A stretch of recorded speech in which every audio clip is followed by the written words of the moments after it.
Hi everybody, this is Julissa. Thank you so much for coming back to my channel. And if you're listening in the podcast, thank you so much for being here.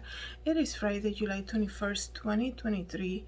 I had to come and speak about this incident that happened, this tragic incident, and this happened in New Jersey about 2 days ago. And I just gotta say, I had come here a couple episodes back and I spoke to you guys about how these days people are so they're not using diligence in their workplace, right? Everybody wants to do everything rushing. That's why you go out, you order food to pick up, and then they miss your order, and you think they got your order right, but everybody's rushing these days, right?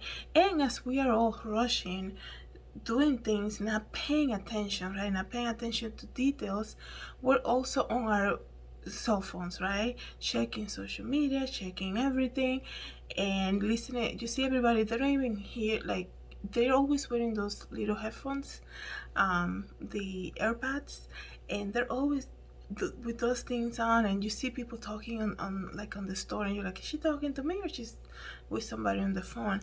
And it's like, I get so frustrated with that, right? That's one of my biggest pet peeve, when people don't pay attention. Like, you're trying to explain to somebody something, and they're always like, yeah, yeah, yeah, yeah, yeah, yeah, I got you. And then they get it wrong.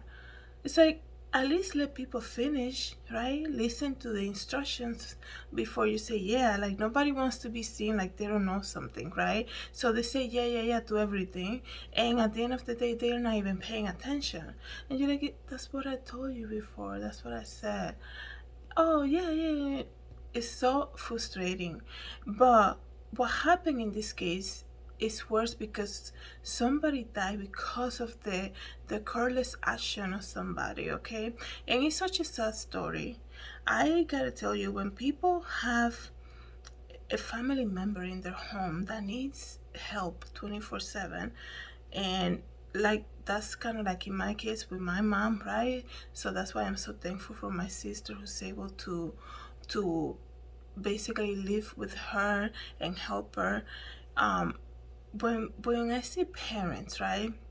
The other day, some time ago, I was at the mall, and I was just sitting in the food court, and out next to me was a family, right? And you could tell they had a child who was special needs, right? And this child was in a carriage, and then they had another kind of younger sister also around. And it's almost like the whole family was dedicated to the care and to the care of that child with special needs. And I saw a dad feeding her. I saw the young sibling trying to play with the kid also, and then the mom was there too, helping out.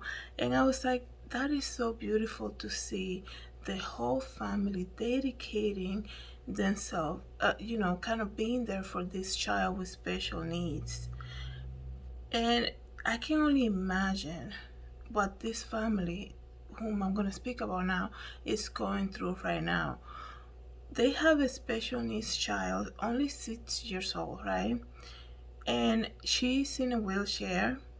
This family gets the services of public school bus to pick the child up from their house and dropping her off at the school. And they trust the school system. They trust that people are being trained. They trust that besides being trained and hired for a job, people are being followed and or observed, right?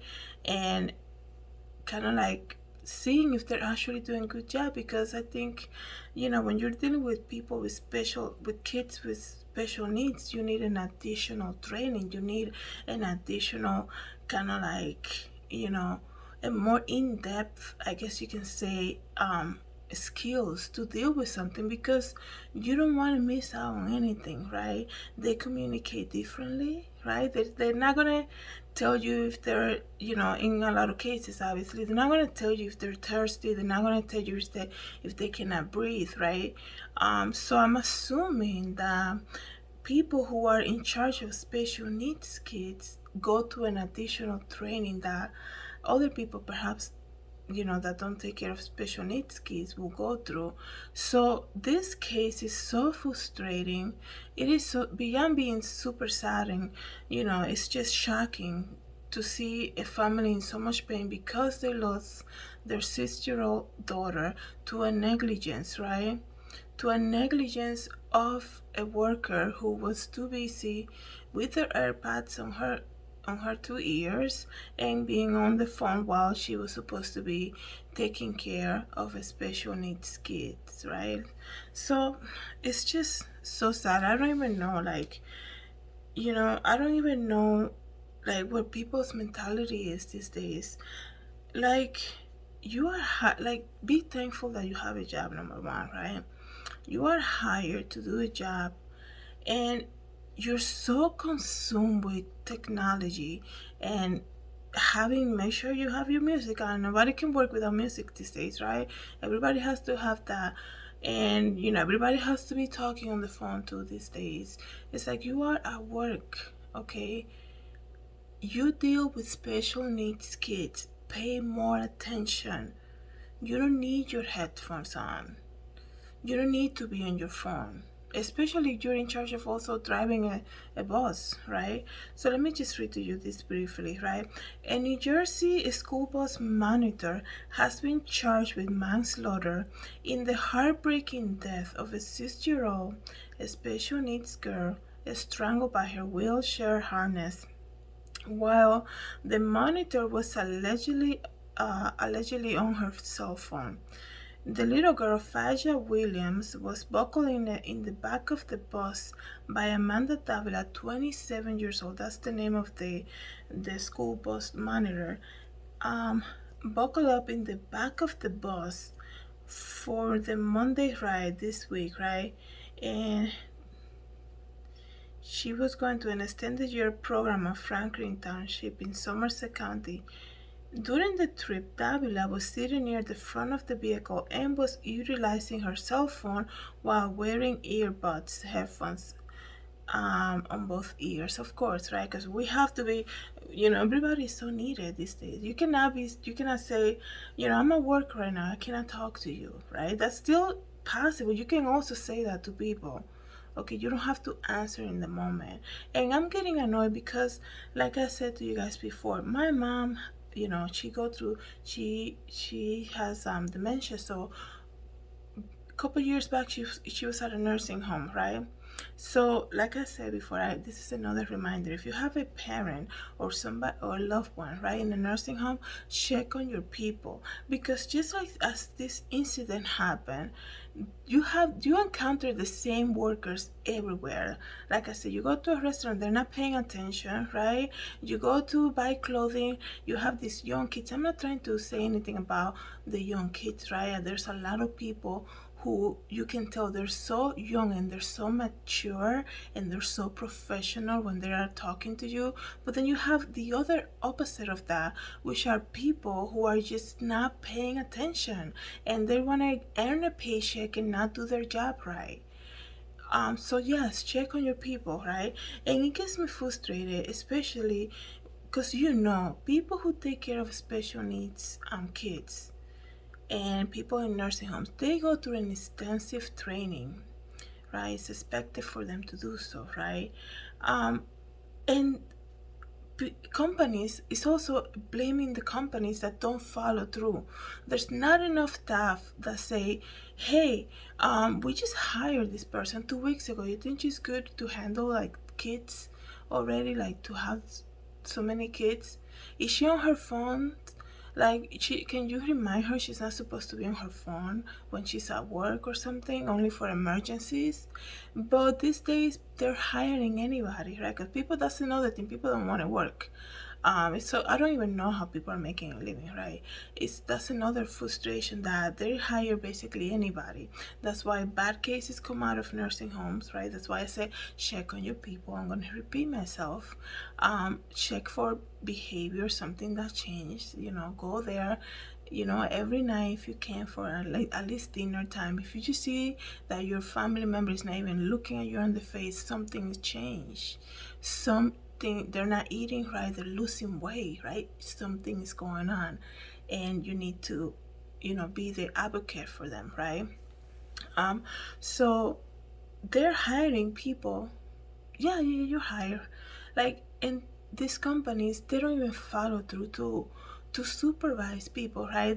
They have all these supervisors who are just, they have a title and that's basically it, right?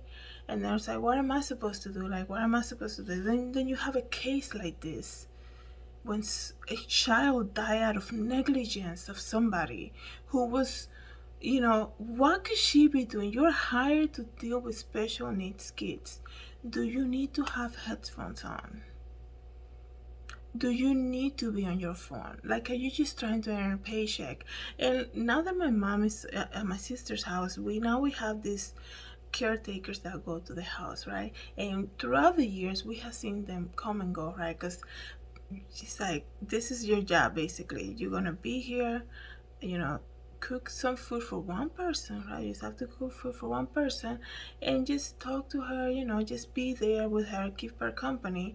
And even so, it's almost like that's not even a good enough job. People don't show up, right? They call out saying that they cannot make it, or you have to remind them, hey, why you can put the TV on for her. Like, are you serious? This is the most easiest job ever, and we still have to be on top of you so that you can do it. People these days, they just want to earn a paycheck, and it is so frustrating. Okay, it is frustrating that right now we're speaking about a 6-year-old who died out of the negligence of somebody who was too busy in her job, connected to this all these devices that we have, right? That she couldn't even say, wait a second, a 6-year-old child with special needs, why is she in the back of the bus, first of all, right? Is that not even normal to you? Like, wouldn't you be like, I'm gonna put her right here so I can be, so I can be closer to her in case she needs me, right?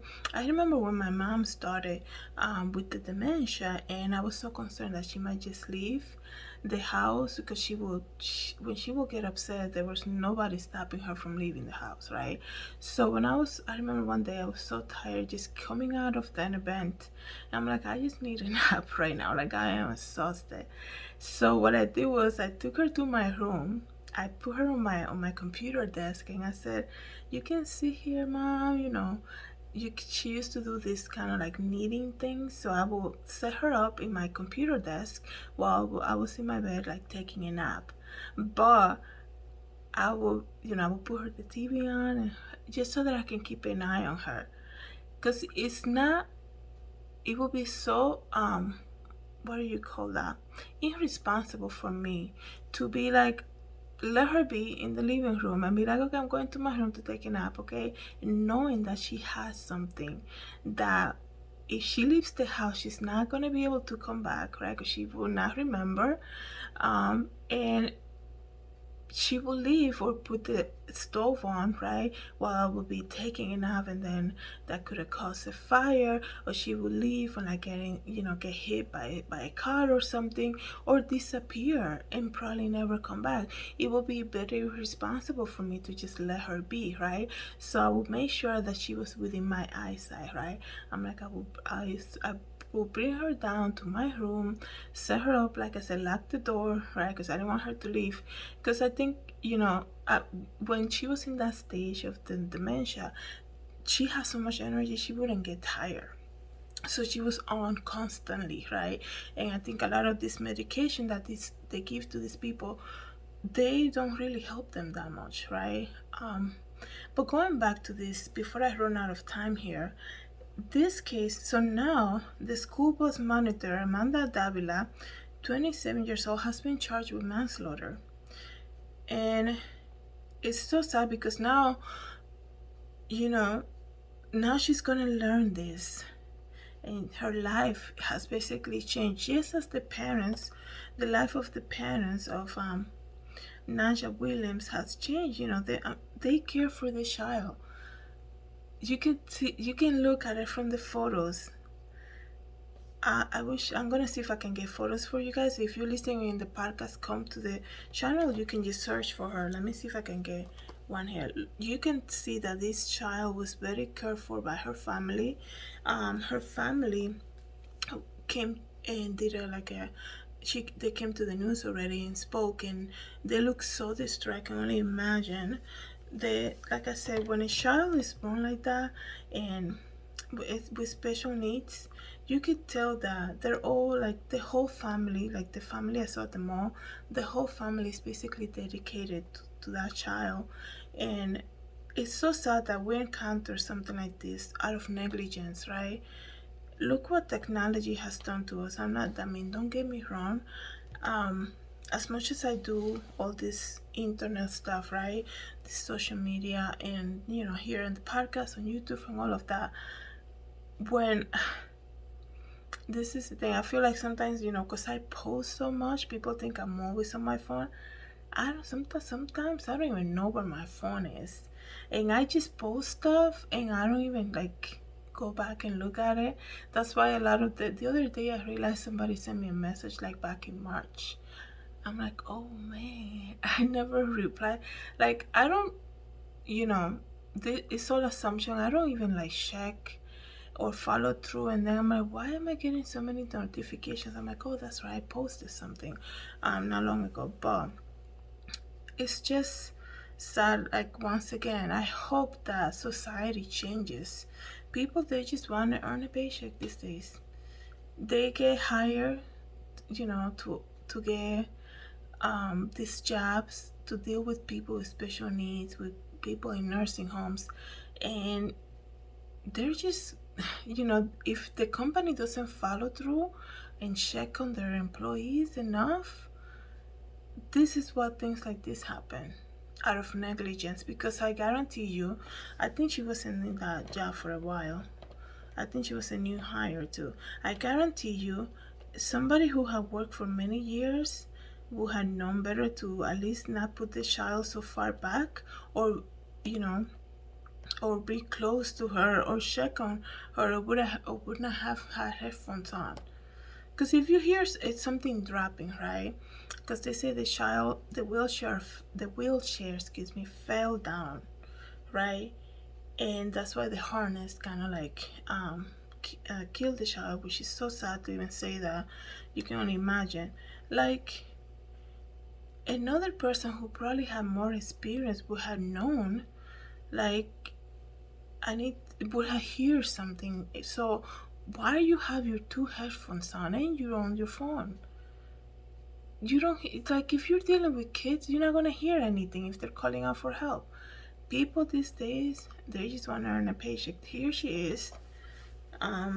This is the photo that they're showing of the school bus monitor, Davila. That's her name, Amanda Davila. Upon responding to the location, officers administered CPR to the 6-year-old. The statement said the youngster was pronounced dead at the local hospital. She did not deserve this to be taken away from us in such a way that had nothing to do with her condition. That's what the mom said. So guys, if I find, I hope they post a GoFundMe link or something. I was looking for it, couldn't find one yet. So if they do, I'm gonna put an update here so we can all help this family out. Keep the family in your prayers. I gotta stop now because I am running out of time. Thank you so much for being here, and let me know what you guys think about this. Have a good day, everybody. God bless. Hi everybody, this is Julissa. I'm here to invite you to my podcast, Julissa Designs, and it can be found on Anchor, Apple Podcasts, and Spotify. You can join me every day as I make episodes of the latest news, real life stories, and I also share my favorite Bible verse. Hope to see you then. God bless. Everybody, this is Julissa. Thank you so much for coming to my YouTube channel. Please don't forget to subscribe and hit the notification bell. And if you want to know more about me, you can always visit www.julissadesigns.com. Have a great day, everybody. God bless.